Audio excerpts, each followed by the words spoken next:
Hello and welcome to this Wednesday edition of the PipeBomb Wrestling Podcast, a show that is for the fans, by the fans. I am your phenomenal host, Mr. Podcasting, Chris Belcher. You can follow me at Chris Belcher24 on Facebook, Twitter, and Instagram.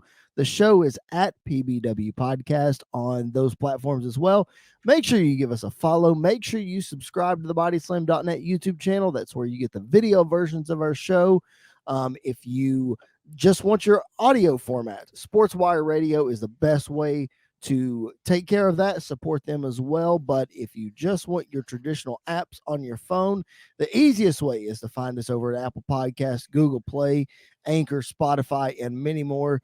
Wherever you are listening to our show, thank you for doing that. Whether this is your first time or you've been with us the whole time, we could not do this show without your support, so thank you for that. Once again, my name is Chris Belcher. Thank you for joining us on a Wednesday, if you're listening to this on the day that it drops. We are talking all things current wrestling today. If you're an old school fan, we do not leave you out on Mondays. We make sure to cover your old school wrestling stuff. Last week, we covered Mick Foley in his Royal Rumble run. That was 97 through 2000. So if you're an old school fan, make sure you go check that out. It's a great listen for everybody. Do not sleep on that episode. Hosting that episode and co-hosting with me today is the Young Buck. Ladies and gentlemen, Mr. Andy York is in the house. Andy, what's up, man? How's it going? Oh, it's going good, man. Just, the episode was a lot of fun talking about Mick Foley and the Rumble and, all of that. So definitely go check that out. And then, no different than every week that we've been doing this podcast together. This week in wrestling was a lot of fun. It's always fun. A lot of fun, a loaded show that we've got for you. We will preview next Monday's episode at the end of the show. I can't wait for next Monday's show, you guys. Again, you're not going to want to miss it. It is a special, special treat, something that doesn't happen very often. We'll get to that at the end of the show, though. But for now, Andy, let's dive right in, man. AEW kicked off the TBS era this past Wednesday with an incredible opener. Hangman Adam Page finally defeating Bryan Danielson to retain his AEW championship. I thought this match was much better than the first one, including maybe the ending kind of clouded my judgment of the first one, but man, I thought this match was awesome. I thought these guys, of course, delivered as usual.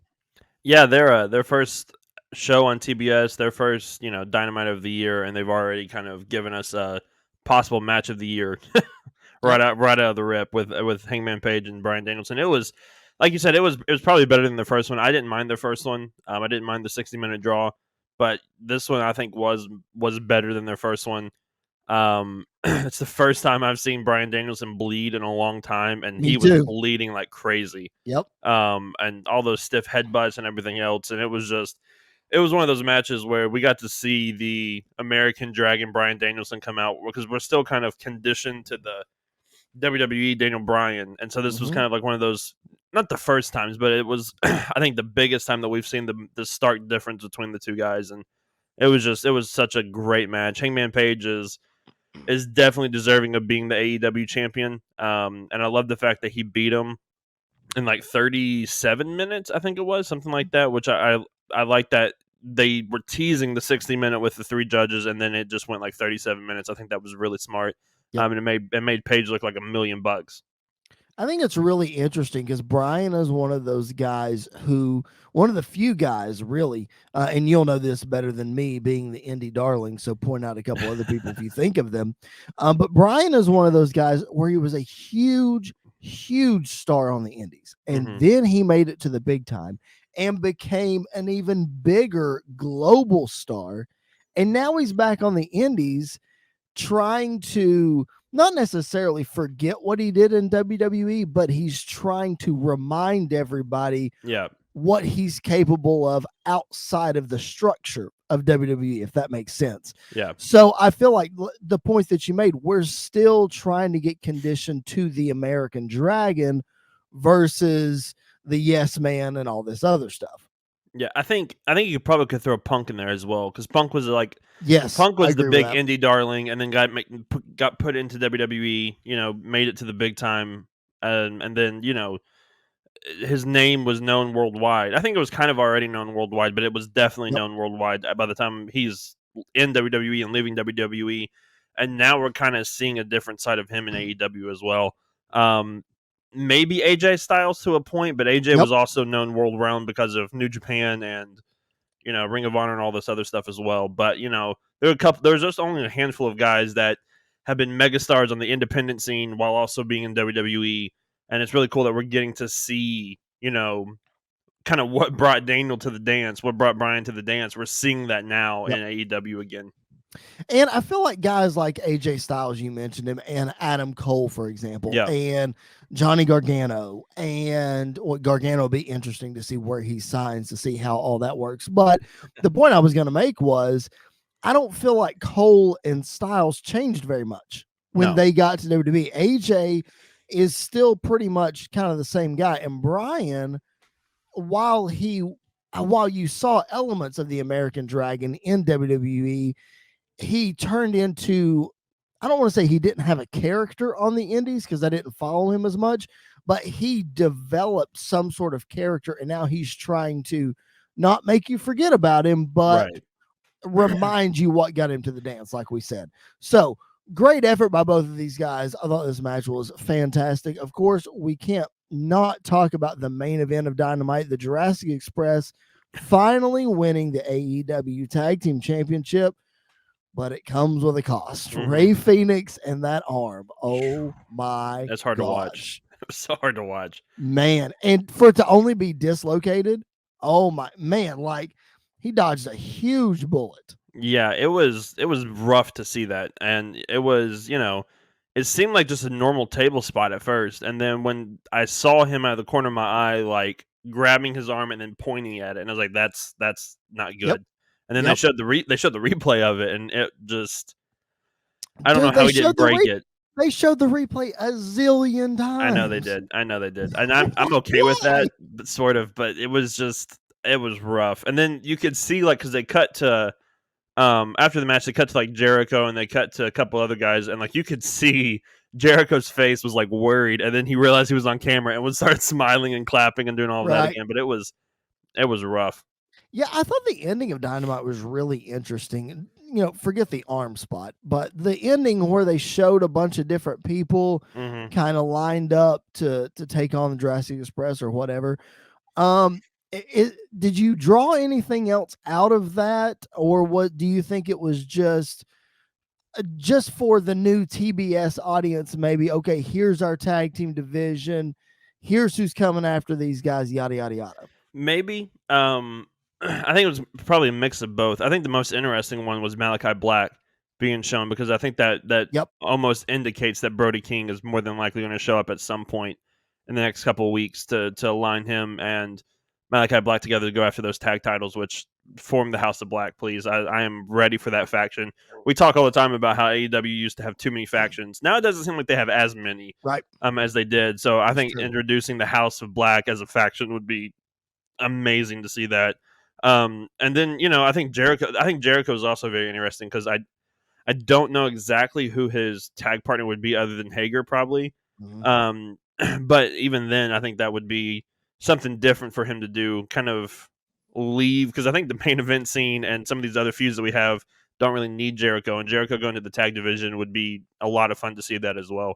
And then I really like all the tag teams coming out the front to kind of just say, all right, we see you and we're coming after you. I really like that, instead of, waiting till next week and then the WWE style, which I'm not hating on the WWE style, but it's just what they do of every Monday after WrestleMania is the same, with the new champion staying in the ring, 6 guys come out to confront. We get like a fatal 4-way to determine the number 1 contender, blah, blah, blah, blah. It's the same, which is fun. It's fine. But I like that they just stood at the top of the ring. Nobody said anything and just stared at him. I really like that aspect of it. Yeah, it's really interesting to see what kind of direction that they go in. Reports were that Brody King was going to debut on Wednesday, and it didn't happen, so I'm not sure what happened with that, but like you said, we'll probably get it in the next couple weeks. Was that why the lights went out? See, randomly? I don't know. Like, I think so, but like, what I would have done there is when the lights went out, I would have gone ahead and shown Malachi just shown him by himself. Sitting in the rafters, that's fine. Yeah, just sitting there laughing or, whatever, and then the match can continue. That's fine. I will say, though, for it being the first episode on TBS, like, we didn't, yes, the Jurassic Express won. Yes, we got a fantastic opening match, but we didn't get anything, like, major. You know what I mean? Like, normally on these big AEW shows, we get something that is, like, not necessarily groundbreaking, but some sort of surprise, and we didn't get that. Yeah, I think that was very interesting. I think the big thing probably was the TBS Championship final was like big, here's our new title, here's the new person we're pushing, things like that. And then the MJF Punk promo was just what it always is going to be, and that's just a masterpiece of amazingness. So it was just all of that stuff was, I think, the big stuff. But yeah, I was expecting maybe a Brody King, maybe even a Rotunda, maybe even like random person throw it out there that would be very shocking. But it was still a really good episode of Dynamite. My biggest concern, not concern, but my biggest issue with the last few episodes of Dynamite is that the ending has felt very flat. Yes, in a lot of ways. It's felt very one note the last couple of weeks. So I think now that we're in a new year, and I get it, December's very hard because not a lot of people are watching wrestling. They're doing a lot of other stuff. It's Christmas time. It's this, that, or the other. But now we're starting the new year, and we got to get some different finishes going on or something different at the end of Dynamite. I mean, it was good that the Jurassic Express won the titles. If you're listening to this and you're like, these guys are hating on Jurassic Express. No, we're not. No. Like, my wife would kill me. I thought of her the entire time. I think she popped more than I did when they won. I'm sure she did. Like, as soon as they won, I was like, oh, Katie's happy. Context, guys. Katie is a huge Jungle Boy fan. Yes, she is. And that music, just, she loves the music. She is a massive Jungle Boy Britt Baker fan. And we're going Dynamite's in Nashville in a couple weeks. So I was like, I'll buy you a T-shirt before we go, and we'll get you one there. So like, what T-shirt do you want? A Britt Baker? What Britt Baker? And she was like, well, actually, can I get a Jungle Boy T-shirt? And I was like, fine, let's get a Jungle Boy T-shirt. So we're gonna get one, and then she's gonna get the Britt one at the show. But oh gosh, that's amazing. So it's great that she's becoming a wrestling fan. Oh, I know, I love it. I love it. It's great. But we're not hating on Jurassic Express. It's great that they won the titles. I think they absolutely deserve it. I think it's a long time coming. I think they should have had them a long time ago anyway. But what we're saying is like, to me, and I felt this way throughout the whole show, even the TBS Championship, whatever, even the Punk and MJF promo, I'm not going to say that Dynamite's getting stale, but it's starting to fall into a routine. It's starting to fall, and that's fine because that's what wrestling is.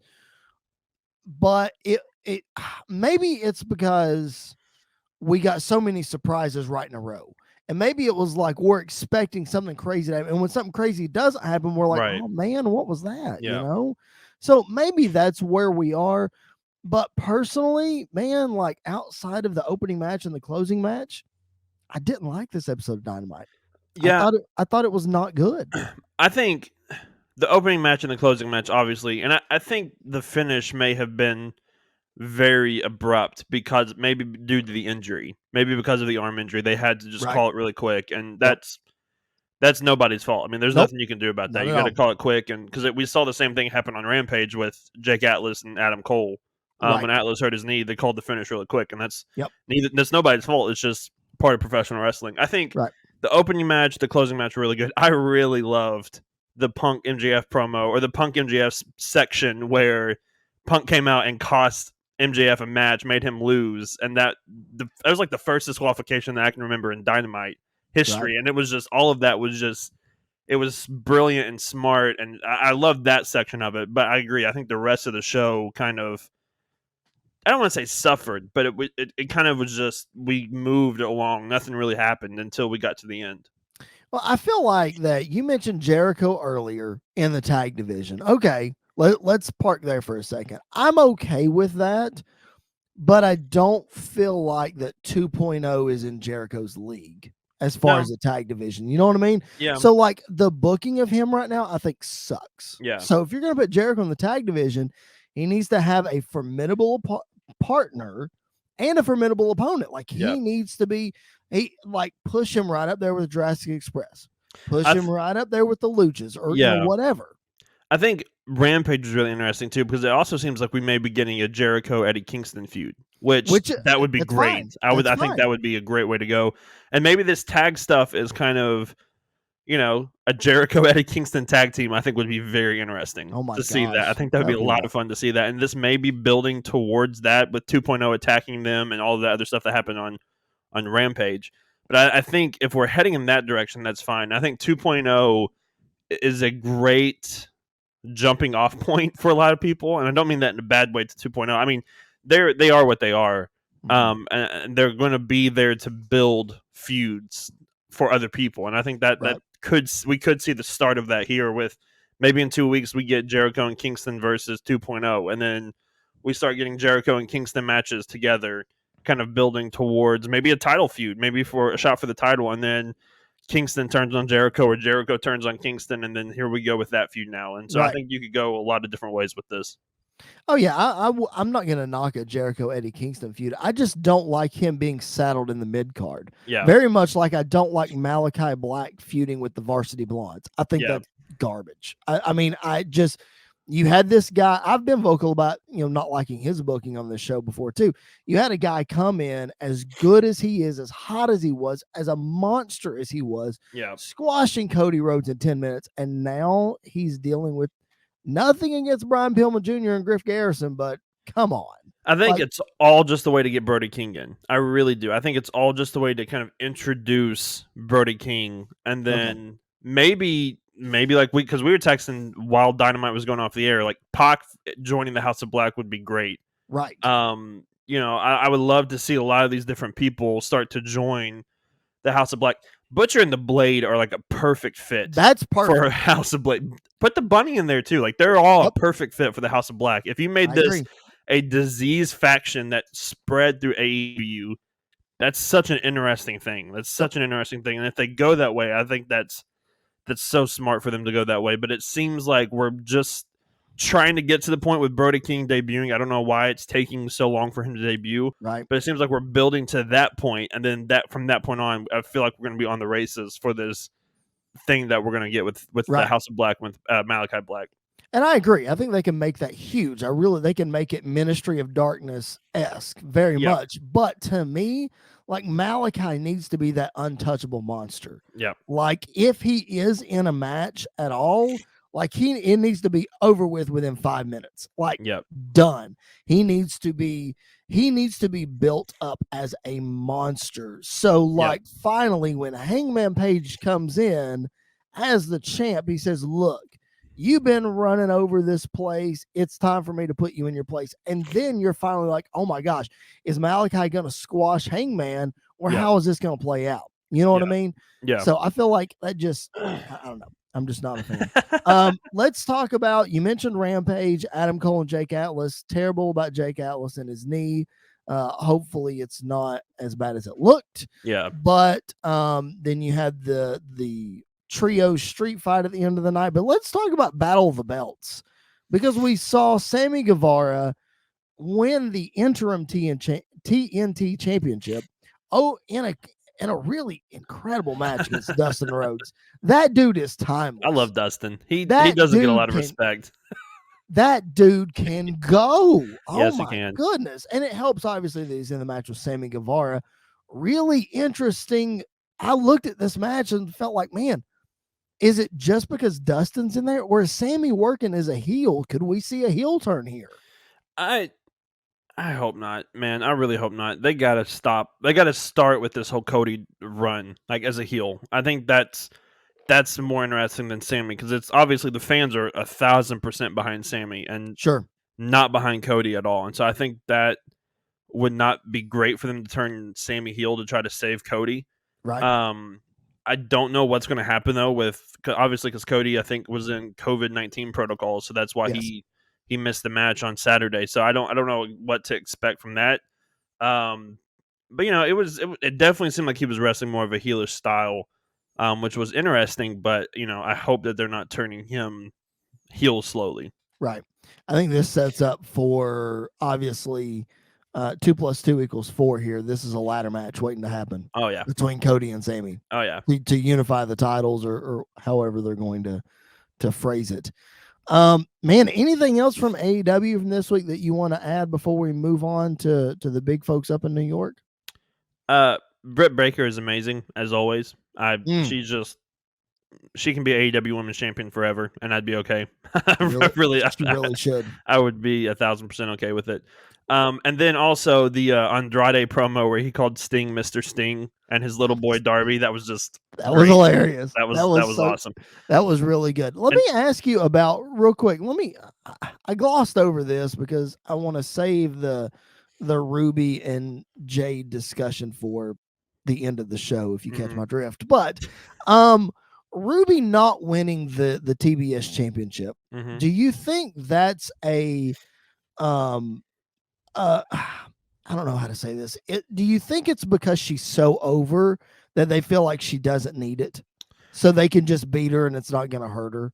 Not necessarily like taking anything away from Jade and what they're going to do with her, but to me, like Ruby was the obvious choice for that. See, to me, I think from the beginning, looking at the bracket and everything, I thought Jade was the front runner from the beginning. Well, yeah. I mean that makes sense. I just mean from like a standpoint of Ruby coming in and she's I got you red hot and all that. I think honestly, it's just like Bryan Danielson in a lot of ways. She could eat a loss to somebody to put them over, like a Jade Cargill, like Bryan Danielson did with Kenny, like Bryan Danielson did with Hangman Page twice. I think she could take the loss like she did to Britt, and Britt looked like $1 million after that. Ruby did not get hurt at all, and I don't think Ruby's going to get hurt from this at all. And I think it was just to make Jade feel like even more of a star than they've already tried to build her up as one. Sure. And then I would not be shocked if the person that take the belt off of Britt was Ruby Soho at some point. And I think that would be a very interesting story to tell. Maybe a year after their first match, they get a rematch and Ruby takes the belt off of her. And I think that would be kind of a full circle for her in a lot of ways. Yeah. And so I could definitely see that happening. And so I wasn't too upset by the Ruby loss, but because I could see where they were going with it. But I still don't think it hurts Ruby at all. I still think she's as over as she's ever been with the AEW crowd, and I think she's going to stay over, and I think she's going to get her moment here pretty soon. My biggest concern with it, though, is like she doesn't have the credibility that Bryan does. You know what I mean? Like I know that she's popular with the fans, and that's great. And like you said, she's over. I'm not arguing that at all. What I'm saying is I feel like she's not. Maybe she does beat Britt down the line, but I feel like she is a product of she's so over and it's not going to hurt her. So we'll let her win a couple of matches, but when it comes to the big one, she's not going to win it. And that's a great story to tell, but man, that stinks for her because that's not something she can help. You know what I mean? Like, to me, she was supposed to come in and challenge for the face of this division, and she's just putting everybody over. Yeah, and I get that. I think she may not be over with the casual fan, or she may not have as much credibility with the casual fan like Bryan Danielson does. Sure. But she definitely has enough credibility with the AEW fans. And I think that's a big important step because she was such a popular star in the independent scene before she went to WWE as well. She has that independent credibility. And then everybody when she was in NXT and in WWE was constantly saying, just give her a chance. Like, just give her a chance. She could easily be the face of your division. And she never got that chance in WWE. So it feels like we're coming to that point in AEW where she's going to get that chance, where we're going to come to the point where we're saying either give her the chance or you're kind of no better than the guys in New York that kind of screwed her over as well. So you got to give her a shot at some point. And I think that's coming very, very soon, but it's taken a little while to get to that point.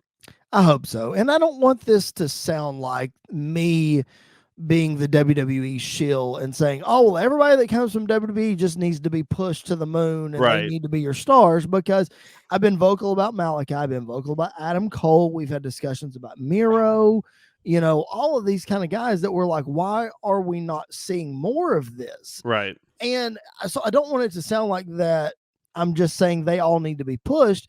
It's just wrestling fans are fickle, as Bryan Danielson would say. Yep. And if you don't give them what they want, they don't hold on as long as you want them to. Nope. You know what I mean? So that Ruby, we were so excited for her debut. So I just don't want them to wait too long for Ruby, like I felt like they almost did with Hangman and that kind of thing.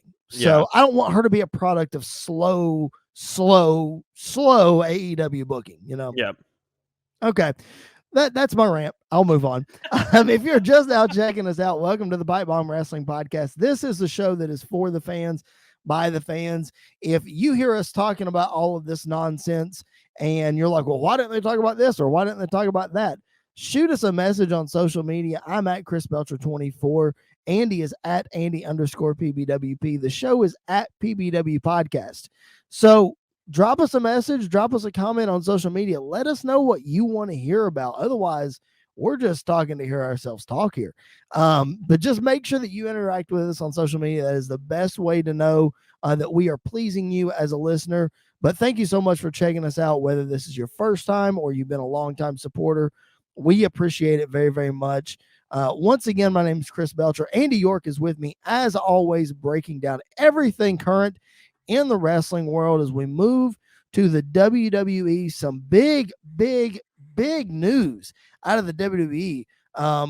Very good news and then very bad news. Obviously, we'll start with the bad news and the fact that the black and gold brand of the NXT is officially dead. I mean, like dead. Mm-hmm. They're the only thing that's left of the black and gold brand is Tommaso Ciampa, Triple H, and Shawn Michaels. That's literally it. And Pete Dunne. Okay, I forgot about Pete Dunne. And Ciampa and Dunne might be going to the main roster in the next month or so. So we're literally down to the guy who created it. Man, we saw the release last week of William Regal. That was a heartbreaker because he's been with WWE since like 99 or 2000 or something like that.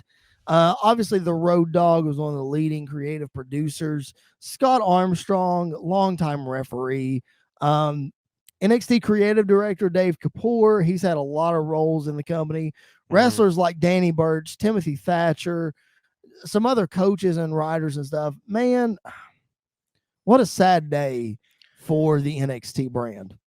How do you let go William Regal is my biggest question. Like, I don't understand how you let a wrestling mind like him go. And I understand, I'm sure Vince still doesn't see AEW as competition. I'm sure he still doesn't see a lot of this other stuff. He may see it, he just refuses to acknowledge it because, that's just Vincent Kennedy McMahon that we've come to know and love and hate at all at the same time. Right. And so I don't understand how you let William Regal go and he will go to some other company and make them brilliant because that's just his wrestling mind. Like I that's one thing I don't understand. Also, Samoa Joe got released for the second time. Yes. His second comeback was confusing, very confusing. Went down to NXT, became the enforcer of NXT, which was awesome. Like, that was a brilliant idea. Yep. Goes after Karrion Kross for the NXT Championship, which is a great idea. Beats Karrion Kross, which was shocking and amazing all at the same time. Yep. Has to relinquish it, I guess, due to injury, but they never said. It was a really weird video. Never heard of again. Never saw again. He did some scouting stuff for them and then released. And it's just, if you go back and look at that picture before the very last takeover, all four people that were in the ring, William Regal, Samoa Joe, Karrion Kross, Scarlett Bordeaux, all of them are gone. And it just makes zero sense to me how you let talent like this just go in the name of budget cuts and in the name of new product, which I'm sure the viewing product for the new NXT 2.0 is a lot lower than what the other black and gold brand NXT was. So I don't understand what you're doing there. You're bringing guys like AJ Styles and Matt Riddle over, and it's not helping at all. And I don't understand what you're doing right now, Vince. I really don't. Like, are you telling me that there's not a place on the WWE creative side, or at least in the producer side, or whatever, for William Regal? Like, are you telling me you can't find a spot for him? He would be the perfect talent relations guy. He should be the guy that goes between the roster to the management. He is the perfect guy for that. He everybody that you've seen on Twitter, from Bayley to Becky Lynch to I think Johnny even Seth Gargano. Rollins, Johnny Gargano, all of them have said we wouldn't be here if it wasn't for William Regal. That's exactly right. He gave us advice. He helped us out. He gave us a shot. Like, he was the reason why we are here. And those are the biggest guys in your company. Yep. And you let him go. And he's the reason why all of them were there. I don't understand why you couldn't bring up Samoa Joe and let him be the enforcer for Sonya Deville and That's a perfect spot. What's for the other him. guy's name? I forget. Adam Pearce. Yeah, Adam Pearce. I don't know why. That's a perfect spot for him. That's perfect. Let him be the guy that's, when there's an issue, he steps up like that. That is a brilliant thing for him. He is the kind of guy that's a believable role for him. If he doesn't want to wrestle full time because of injury, let him wrestle twice a year because he got provoked. That's what you did with Stone Cold, and it worked great with him. Let him do that with Samoa Joe as well.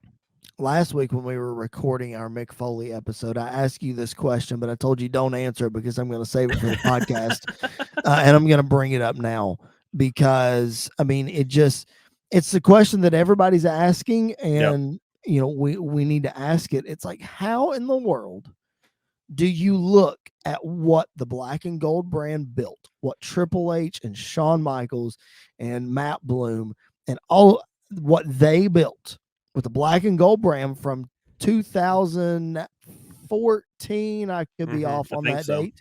13, something 14, like that. Something like that.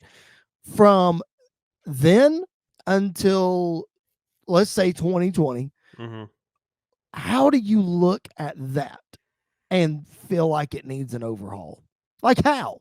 Like, if it's truly because you couldn't, quote unquote, beat AEW, well, that's just petty. That's stupid.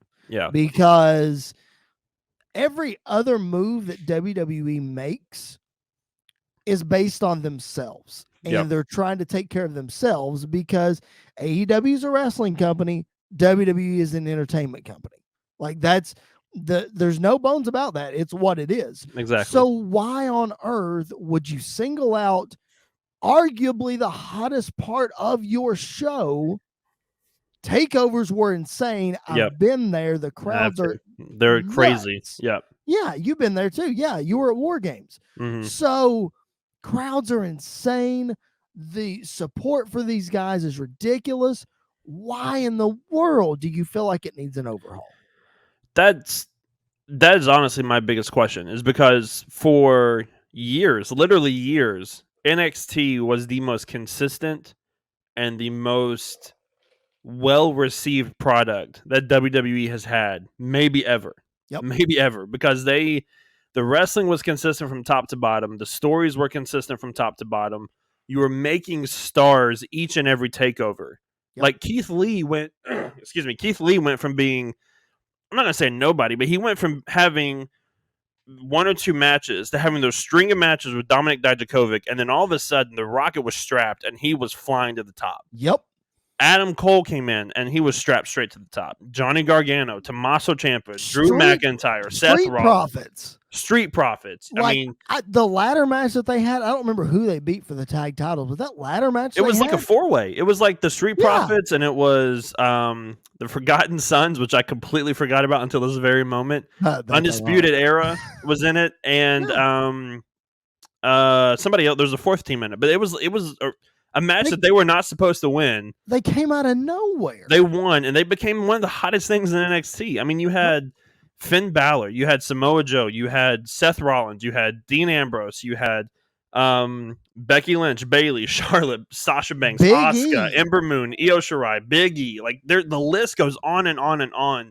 If there was not an NXT Black and Gold, the main roster of WWE would be trash right now. Yep, absolutely. Would be absolute trash. And for you to get rid of it because you lost to AEW, because they were the newer thing, because they were able to throw a lot of money at it, because that's how they got started. They were able to throw a lot of money at it, and you to get rid of it because they lost is ridiculous. And it's petty, like you said, and it's just, it makes absolutely no sense to me. And now you're letting these guys go, and then they're going to go to all these different companies, and all these different companies are going to get a lot better, and it's going to start hurting you a lot more in the long run. And I think it's just, these set of releases, even though a lot of them weren't talent, these set of releases hurt a lot more than some of the other ones. And it's just, it was it makes no sense to me. Yeah, and the guys that you mentioned, you didn't even mention guys that went from NXT to the main roster and are not there anymore. Yeah, You know what I mean? There's so many of those guys, like Miro came from NXT, Malachi Black came from Andrade. NXT, Andrade came from NXT. My Yep. goodness. So it's ridiculous. Like, I don't. Again, we're not behind the scenes at WWE, although I wish Right. we could be, because I would raise Cain. But like, we're not behind the scenes, so we can't speak to exactly what they're doing. But from an outsider's perspective looking in, it just looks terrible. Like, it doesn't make any sense. In the best way I can put it, it looks like a toddler throwing a temper tantrum because you lost something. Sure. That's exactly what it looks like right now, and it's not Yep. a good look right now for them. I mean, some of the best matches. I was talking to Jared Justice on the phone the other day, and I told him, I said, some of the best matches that I've ever seen live came from NXT TakeOver, and I'm never going to get that again. Some of the best WWE matches of all time came from NXT TakeOver, and Yep. it's never going to happen again. And I understand times change, and NXT when it was going out wasn't where it once was, and I think the pandemic played a massive part in that because crowds weren't Absolutely, able it to did. go, and takeovers weren't exactly the same. Yep. They were still consistent. Yep. They The were still wrestling was good. still great. The takeovers you still couldn't miss. Like the in your houses and everything else were perfect. Like they were fine. They were great. They were fun. Yep. And it was I don't know. What's crazy is NXTs, like the takeovers, used to outweigh WrestleMania and the Rumble and SummerSlam. Like the takeovers before were always setting up the stage for SummerSlam and WrestleMania. Most of the time we were sitting back going, well, NXT won this one because TakeOver was a lot better than that was. And that's just, we're never going to get that again. And it sucks that happened. It's crazy, man. It's crazy. It really is. But I think that was my Starrcade 97. I love it. But with bad news comes good news. And for the first time in a long, long time, WWE is approaching the forbidden door, ladies and gentlemen. And it's not with who you think it is. No, it's with the people they never talked about for years. It's with Impact. What in the world? And we find this out on SmackDown because the Impact Knockout Champion, the WWE legend, Mickie James, is going to be in the Royal Rumble. Now, a lot of people are saying, oh, well, they're just trying to fill out the women's roster. This is a one-time thing. I don't think so. Like, I really think that there's going to be some men coming into the Rumble. I think, I don't know if it's because of all these releases or whatever, but like, I'm excited to see what they do with Impact because maybe I don't want to say that it's because AEW had a relationship with Impact, but it'll be interesting to see what they do with it. Yeah, it was. I think it was very interesting that Pat McAfee even like name dropped Mickie James as the Impact Knockouts champion. Like that was very shocking to me. My biggest issue is I think you could have mentioned Mickie James going to the Rumble. That would have been fine. That'd have been great. Like you can even mention her as the Impact champion as well. Like all of that was perfect. All of that I would keep. I hate when they do this though with the Rumble. I hate when they tell you entrance and surprise entrances. Like the Bellas and Lita should not be announced before the Rumble because those are massive pops that we're expecting now. Like that's the whole fun of the Rumble is you never know who's coming out of what number. You never know what star, what legend. Could you imagine if they didn't mention Mickie James and she came out with the Impact Championship during the Rumble? Yep. How shocking that would be to a lot of people. And I understand why you want to mention her because you generate more buzz by telling about her than her showing up in the Rumble. So I understand that. I get that aspect of it. But like you said, like I wouldn't be shocked if we saw if Moose showed up in the Rumble, I would lose it. I would absolutely pop for Moose showing up in the Rumble. Happen. I think he shows up in the Rumble. Moose in the Rumble would be so great. I think it's a given that Carl Anderson and Luke Gallows will not be there at all because they do not have a good relationship with WWE. Right. But I think Moose showing up would be a lot of fun. Matt Cardona might show up. I think he's a shoe-in for the Rumble. Yeah, he's had some. I think he's still kind of bitter towards how they released him. So I don't know if he That may be an issue. And Chelsea too. Yeah, Chelsea too. That might be an issue. But if they did a one-off, because Mickie James was bitter about how they released her, and I'm sure she made them pay her a ton of money, which I'm good for Mickie. Make them pay it. But yeah, I think it'd be very interesting. I would not be shocked if Mickey's the only one and it was a one-off. But if guys like Moose show up, if Christian randomly showed up, I doubt he would because he's AEW full-time. But somebody like him showed up or Matt Cardona showed up, I think anything would be crazy, and I think it would be a lot of fun.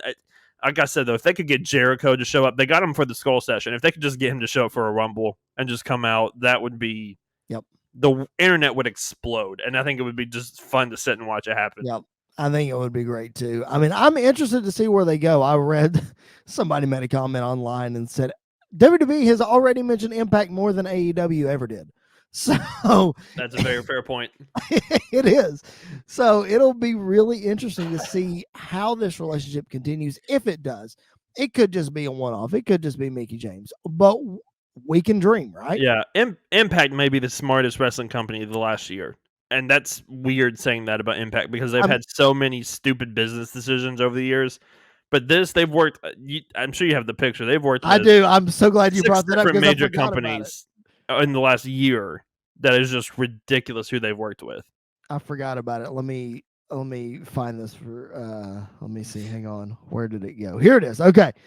In the last 12 months, Impact has worked with AEW, NWA, New Japan, AAA, WWE, and Ring of Honor in the last 12 months. That's insane. That is insane. Like, kudos to Impact. It's a great way to get your name out there, though. Like, a lot of people kind of forget that Impact is around, and it's a great way for them to be like, no, we're still here. Like, we're still kicking around. Hey, if you can't beat them, join them. Yeah. And, that's Impact right there, man. Just hanging around. Like you said, maybe by the skin of their teeth. Who knows? But, man, it's great. Brilliant business decision to work with all these companies, though. It is. It really is. All right, let's hit a couple things from Raw and SmackDown. I know we've kind of gone long here. Thanks for hanging in there with us. We hit Andy's Starrcade 97 moment. So we just, and we apparently hit my AEW button. So we have to get 2 for 1 today. 2 for 1 today. We had to get those things in there. What do you think about Charlotte Flair in the Rumble? Do you think it's do you think it's just them trying to get the star power in there? Like, to me, I'm like, are you telling me you couldn't come up with something for her for the Royal Rumble? Well, they did this with Brock a couple years ago too, and I think that's I think it's fine. I think it's fun. I think whoever eliminates her is going to get the big rub like Drew did. Yep. Which I still don't know necessarily who eliminates Charlotte right off the rip. But I think it's interesting. It's something different that we haven't seen from Charlotte. I don't think there's any way she wins it, but I said that a couple years ago, and then she, won it. So you never know with Charlotte if she's going to win or not. Do you think this is a product of Tony Storm quitting? Probably. Yeah. I think it was supposed to be Storm Flair at the Rumble, more than likely. But I obviously that's probably that's not happening now because Tony left. I don't know who you could have really put in there though, short notice. That would have been interesting. Because I think Bayley is going to be back for the Rumble, but I think she's going to be in the Rumble itself. I agree. I think she wins it. I think she does too. I think Bayley does too. I think Bayley comes out probably 27, 28, wins it. I agree. But I'm fine with Charlotte being in the Rumble. I think it's interesting. It's something different for her. It's something different for the women's division, which I'm all for. So I think it's a lot of fun. As long as she, doesn't win it. Well, that and the Rumble card itself is normally shorter. Yeah. With you got the Royal Rumble, you've already got 1, 2, 3 matches confirmed for the Royal Rumble. So you're probably 4 matches confirmed. So we're probably not going to get any more singles matches at the Rumble or tag matches or whatever, I wouldn't think, unless you get RK Bro versus Alpha Academy in a rematch. Pre-show, though. Because you've got, pre-show, that's right. Because you've got the mixed tag, you've got both world titles, and you've now got Becky, and your call, Mr. Andy York. Listen, there are so many things on this podcast that we talk about that we try our best to speak into existence, and it doesn't happen. And then Andy comes up last week. What if she wins? Andy, And you said there's no way, and I said Brock wins. And you said, oh, we compared Dewdrop to Brock. I was right about comparing Dewdrop to Brock, just so that's Dewdrop is the fair. number one contender, ladies and gentlemen, Oh my gosh. because Andy said it. It's not because I said it. It's because Vince McMahon is a psychotic maniac sometimes. Oh gosh, man, that's so funny. I didn't even. Full disclosure, I didn't even watch Raw last night. I watched the College Football Championship. It was more entertaining, I'm sure, than Raw was. I went back and watched. All I saw was the alert that Dewdrop won. And immediately I texted you and went, Yep. Dewdrop won. Yep. I was like, no, please don't let this be true. Oh my gosh. Oh my gosh. But let me say this. We'll combine this from Raw and SmackDown here. Brock Lesnar on TV consistently is so good. It's amazing. Man, Brock and Heyman and Roman Reigns, that segment from SmackDown was money. Like, to see Paul Heyman squirm the way he was, and to wishy-wash go back and forth, man, I loved it. It was so good. It showed that Brock didn't need Paul still. But like Paul being there, added to it, obviously. Yes. But he still doesn't need Paul. And I think that's so much fun, this angle that we're getting right now. It seems like we are getting Brock Roman more than likely at Mania this year. Yep. Title versus title. Maybe the championships aren't on the line. Maybe it's just who can win, which Brock may win, but my prediction is that Roman Reigns loses the championship at the Royal Rumble to Seth Rollins at the hands of Brock Lesnar or Paul Heyman or whatever, and Brock beats Bobby and Roman beats Brock at Mania. That's what I think. Do you think Roman switches to Raw then? Yes. No. Sorry, no. Let him No. I think the title switch. Yes. We get the big red jam belt back. Yes, we get big red back. Yep. I could see that happening. My biggest thing though about Roman losing is I think Roman needs to lose to somebody that it will elevate even more. Like, I think Seth is already at the top where I'm not saying he's at his ceiling. I think Seth broke through that glass ceiling a long time ago.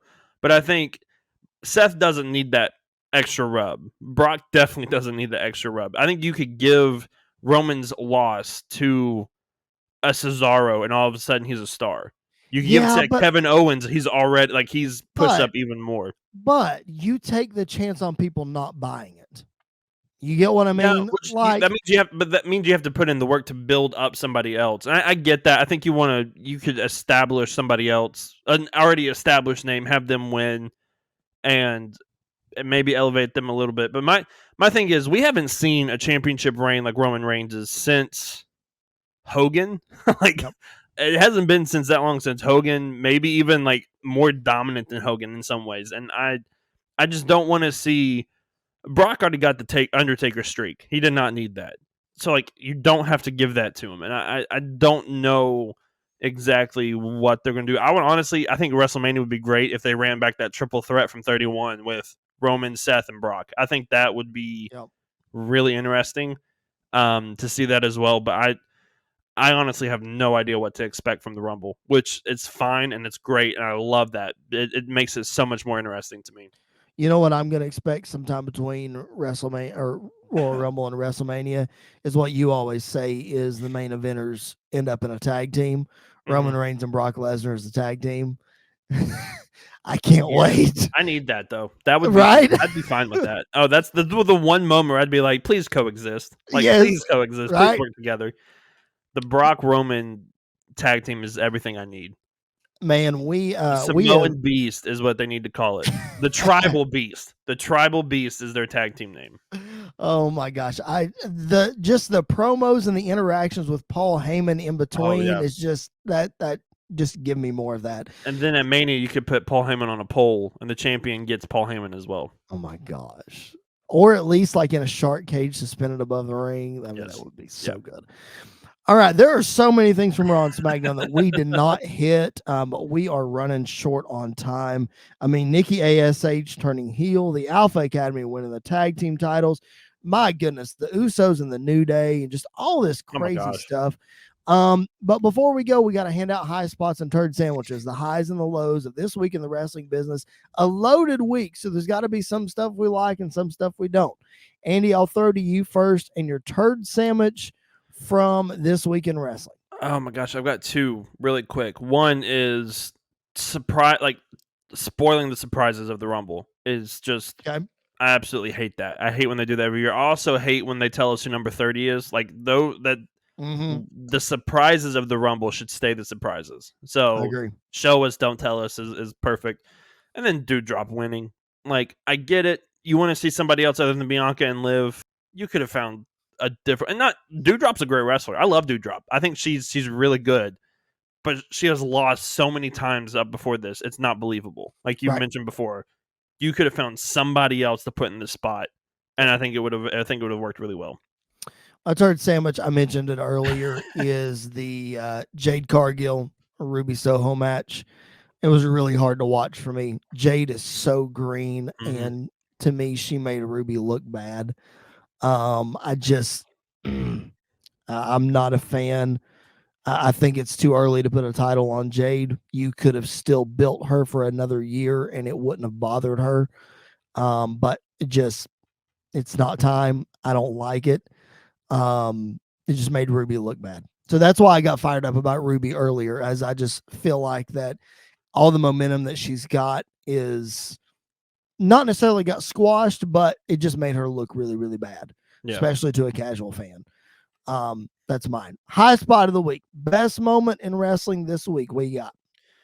It has to be Paige Danielson. That match was so good. I mean, that match was so good, and it was bloody. It was brutal. It was everything that I was hoping it would be, and it was just a lot of fun. I love the spot with Hangman Page bleeding in the corner doing the jumping jacks after Danielson did it. Like, everything they did was just absolutely amazing. So that was definitely my high spot of the week. My high spot, I could say the Usos in the New Day, but I feel like that's a cop out because we always say that when they wrestle. But I'm going to go with the singles match, Seth Rollins versus Big E from Monday Night Raw. 3 segments right in the middle of the show. Like, it wasn't a beginning, it wasn't an end. It was right in the middle, and it was impromptu. Man, those guys tore it up. What a great match that was.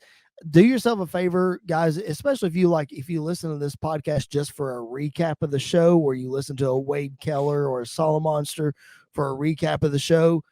Do yourself a favor, go back to Monday Night Raw, watch this match. It's so good. It is well worth your time. The only thing that made it bad was the commercial breaks in between. Like, just give me that whole match. It was so good. So good. All right, ladies and germs, that is going to do it for this edition of the PipeBomb Wrestling Podcast. Andy, I can't wait. I'm so excited to tell our listeners about Monday's episode. Listen, guys, I know that the Mount Rushmore of wrestling is always a huge debate. Well, we're finally going to bring it to our show. Oh, Lord. And Andy and I are not going to do it by ourselves. No. Joining us on Monday is going to be my dad, Billy Belcher, and my brother from another mother, Jared Justice. All 4 of us debating our individual Mount Rushmores of wrestling.